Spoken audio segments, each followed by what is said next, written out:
That's closest to me. If I put it close to him and he wants to get away from me, he's got to make space. You notice how he's got to get his hips away from my body. Okay, so as you get close. Okay guys, now look, as I put this knee close, on the other side, I need to make sure that he doesn't leave. So I'm going to get nice and tight on his body, and I am elbow down, hand under his arm if I can help it. Okay guys, now my other knee, to be honest, you would like to be here so you have his arm pinned. But the majority of the time, this person's just a good bridge, and he's going to get that back. Trust me, he's going to tuck that back at some point. So I just wanted you guys to think about your far knee as base. Okay, guys? So on this side of the body is my pinching side, and on this side, I got to think about wide base. Okay? Also, I got my good base. I got his hips pinched. I want to control his head. Okay, guys? I want you guys to think about this.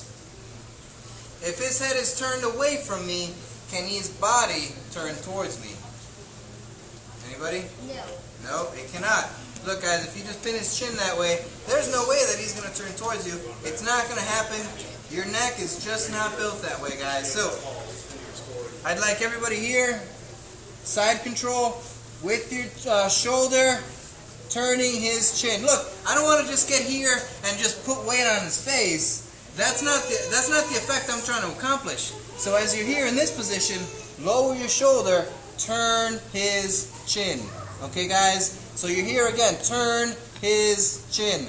Again, don't be here because you think it's doing something. That's not what we're trying to accomplish. Turn his chin. Okay guys, now that you're in this position, we need to talk about our body weight. Nice and heavy. Now I can think about mounting him, guys. I would like to check the hips, check the feet, keep your weight on his chest. Look, if I try to mount him and I take my weight off him, he's going to see this coming from a mile away. Okay guys? So as you're doing this, I need you to turn his chin and stay on top of him. Now guys, I can check the hips, staying low, knee on the belly. Once your knee's on the belly, stop this arm.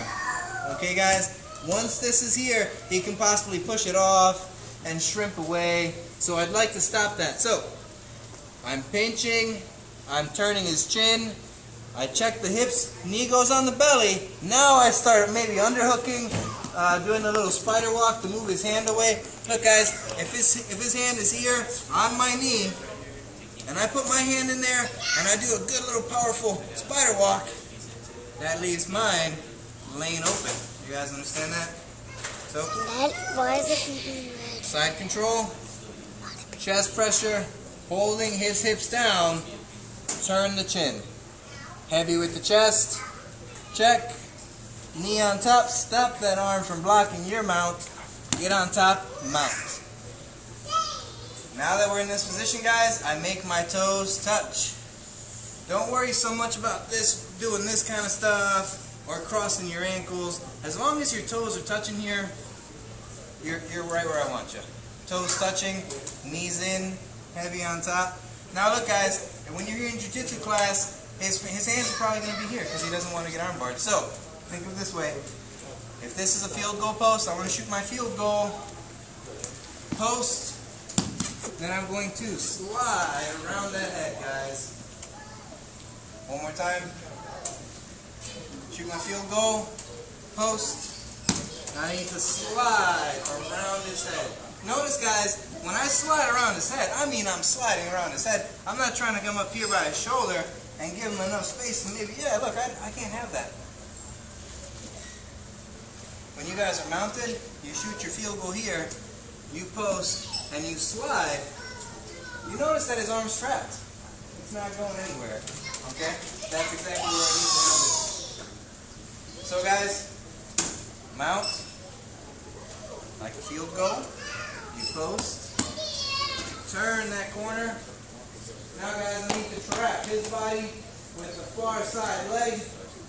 I need to hook his arm, elbow to elbow.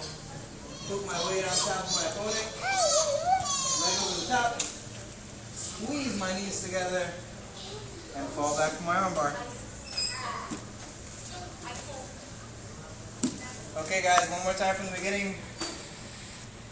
I want you guys in side control, pinning the hips. I want you guys chest pressure, turning the chin. Pay attention, please. Turning the chin, guys. Now, guys, here's what I want. I want you guys to check the hips, knee on the belly, and don't let this happen. So as soon as you guys get that knee on the belly, stop that. Now it's easy to go ahead and mount. Get on top. Again, if this is jiu-jitsu, he's going to have his hands in the right place. Okay? Very simple. If his hands were a field goal post, I want to shoot my field goal. I want to post, and I want to slide. Guys, one little detail I would like to point out for you guys is when you guys do the slide, don't bring your hips up in the air. If your hips are up, he can drop his elbow underneath that. You guys all understand that? Yeah. So I want you guys to think field goal, post, and instead of slide, think of grind. Yeah? Field goal, post, and use your knee and grind his shoulder up. Get super tight, super close. Trap his body. Stop that arm. Hook, elbow to elbow. Put your weight on top of him, guys. Don't just sit down, because he's going to pop up. Look, guys. You see how easy it is to tip me forward? Let's do that again. Look, guys. If you guys do this here, and now you sit down on the ground. Oh, you guys saw what I missed? I missed my armbar, and I'm in a bad spot now. Instead, guys, field goal, post, grind his arm up, trap his body, put all your weight on top of your opponent. Elbow to elbow, no hands, no fingers, elbow to elbow, get heavy, leg, squeeze your knees. Okay, guys, fall back. There we go, simple tap. I'll do it one time nice and quick. Okay, guys, nice and quick. It'll look something like this. Put your hands in the right place. Okay, guys, very simple. Very quick. Get good with it, okay? One of the basics, you use it all the time. Get with a partner, start to practice. Good.